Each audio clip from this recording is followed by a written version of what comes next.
검사를 탄핵 소추하면 될 거 아니에요. 왜 무기를 줬는데 무기를 안 쓰고 멘트 정치, 성명서 정치만 하느냐에 대한 비판이 있습니다. 자, 오늘 이제 28일, 8월 28일이 이재명 당대표 1년이네요. 예. 지금 뭐 검찰 수사 전방위적으로 받고는 있습니다만, 이재명 당대표의 1년, 전 당대표로서 어떻게 보고 있습니까? 너무 아쉬움이 많고 안타까움이 크죠. 어떤 대목이 특히 그렇습니까? 워낙 이제 검찰의 그런 공격이 심하다 보니까 네. 이것을 좀 당이 일치 단결해서 막아주고 정리를 해줘야 되는데 네, 그러니까 주도를 하지 못하고 이게 방어하는데 너무 시간을 많이 허비를 했고 네, 본인에 대한 사법 리스크를 좀 분리해서 음, 당이 해야 될 그런 민생 입법 같은 걸 좀 계속 쏟아내야 된다 보거든요. 아하. 검사 탄핵할 건 탄핵하고 네, 왜 검사 탄핵을 못하는 거예요? 잘못된 거 분명히 탄핵할 건 하고 저기 지금도 저는 헌재가 기가 하든지 말든 거는 헌재의 책임이고 일단 네. 국회가 할 수 있는 일은 헌법과 법률을 위반한 검찰이나 음, 소위 장관이나 네, 원희룡 장관 뭐부터 시작해서 이번에 이제 이동관 뭐 여러 가지 반헌법적 행위를 하게 되면 네, 바로바로 할 일을 해야 된다. 지금도 할 수 있는 법안들이 많잖아요. 네네. 그걸 개혁 입법들을 계속 지금 발의를 해서 국민들이 볼 때 민주당이 열심히 이 와중에다 일하고 있구나 이런 걸 보여줘야 되는데 네, 계속 이슈만 싸우고 있는 거잖아요. 음, 검찰은 비판만 하고 있잖아요. 검찰이 왜 김건희 여사는 압수수색 제로고 이재명 대표만 370번을 하느냐라고 비판하지 말고 네, 검사를 탄핵 소추하면 될 거 아니에요. 왜 무기를 줬는데 무기를 안 쓰고 멘트 정치, 성명서 정치만 하느냐에 대한 비판이 있습니다. 왜 그 무기를 안 쓰고 있다고 보세요? 그게 당내 단합이 부족해서 그렇겠죠. 뭔가 이재명 대표를 좀 네, 강력히 방어해주는 뭐가 있어야 되는데 네, 오히려 뒤에서 떠미는 그런 세력도 있고 네. 그런 안타까움이 있습니다. 그 안타까움, 지금 당내 얘기를 하셨는데 당 내에는 여전히 이재명 대표가 이 검찰 수사 과정을 통해서 네. 뭔가 오히려 더 위축되면 더 좋겠다 이렇게 생각하는 사람도 있다고 보십니까?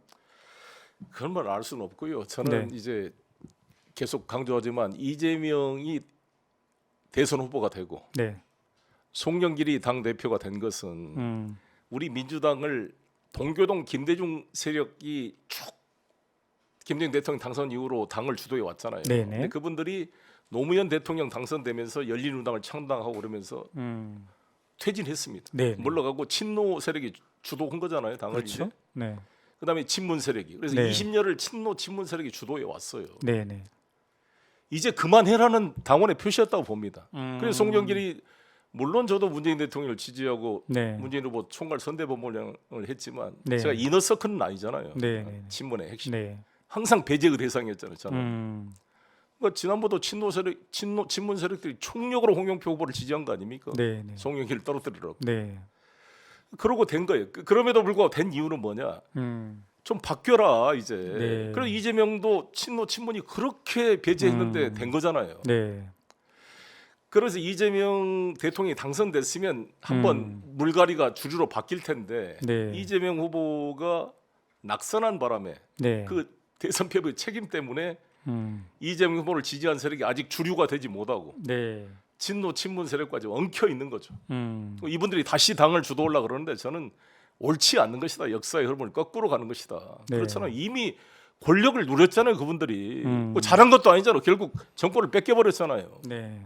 그러면 한번 물갈이가 돼줘야죠. 그래야 민주당이 살아있고 이렇게 변화가 될 거 아닙니까? 네. 그래서 저는 이재명 개인의 여부를 떠나서 객관적 세력이 이제 친문 제가 전해철 의원 이야기했지만 권력의 핵심에 있었잖아요. 그동안 네. 또 당을 주도하겠다고 그런 사람들이 나는 옳지 않다고 봅니다. 민주당을 다 죽이는 길이다. 그러니까 새로운 세력으로 이 변화가 되고 네. 또 거기서 문제 있으면 또 바뀌어 나갈 텐데 그래서 저는 이 과정에서 이재명 후보의 여러 가지 검찰의 공격에 대해서 의견이 여러 가지 있겠지만 야당 대표를 구속을 시킨다? 네. 그 국회의원 여러분, 제가 법률가로 상식으로서 있을 수 있는 일인가 싶습니다. 네. 현역 국회의원이자 169석의 음. 과반수 넘는 제1당의 대표를 정치적 네. 사유로 음. 구속시킨다. 기소는 하시라고요. 문제가 있으면 그거 음. 370번을 압수수색했는데 확보된 증거를 가지고 음. 기소하면 될 건데 왜 현직 국회의원이자 야당 대표가 증거인멸 도주 우려가 있다고 구속을 시켜? 음. 그거는 재판을 받을 권리, 네. 무죄 무죄 추정의 원칙을 어긋날 뿐만 아니라 제1야당의 대표를 이렇게 구속을 시키면 일반 국민들의 기본권은 어떻게 보호받을 수가 있겠습니까? 그래서 저는 이거를 나는 대한민국 판사가 적어도 상식이 있다면 저는 네. 영장실질심사에서 기각을 할 걸로 저는 생각합니다만 네. 우리 당 의원님 여러분도 친명 있는 비명을 넘어서 음. 헌법이 부여한 일반 원칙, 불구속 재판의 원칙을 강력하게 주장을 해서 네.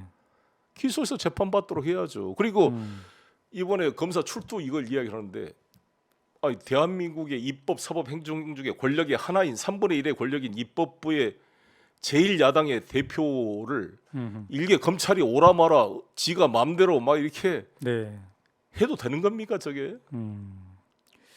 오만 방작이 이를 데 없는데 그러니까 이거를 이재명 대표님, 박광원 대표님 검사들 탄핵소추해라고요 한 놈이라도 헌법과 법률을 위반한 검사를 탄핵소추를 왜 이렇게 두려워하십니까? 네.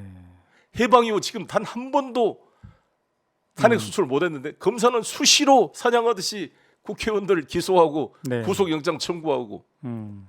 조국 부부 기소하고 딸까지도 기소하는 이런 잔인한 검사들을 행위를 보면서 왜 엎어것을 하나 못 치냐고 이 헌법이 부여한 이 권한을.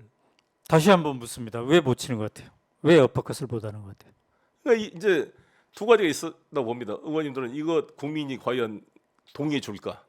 후폭풍이 나지 않을까? 네, 네, 헌재에 가서 기각되면 어쩔까? 이런 걱정이 있을 거라고 봅니다. 네.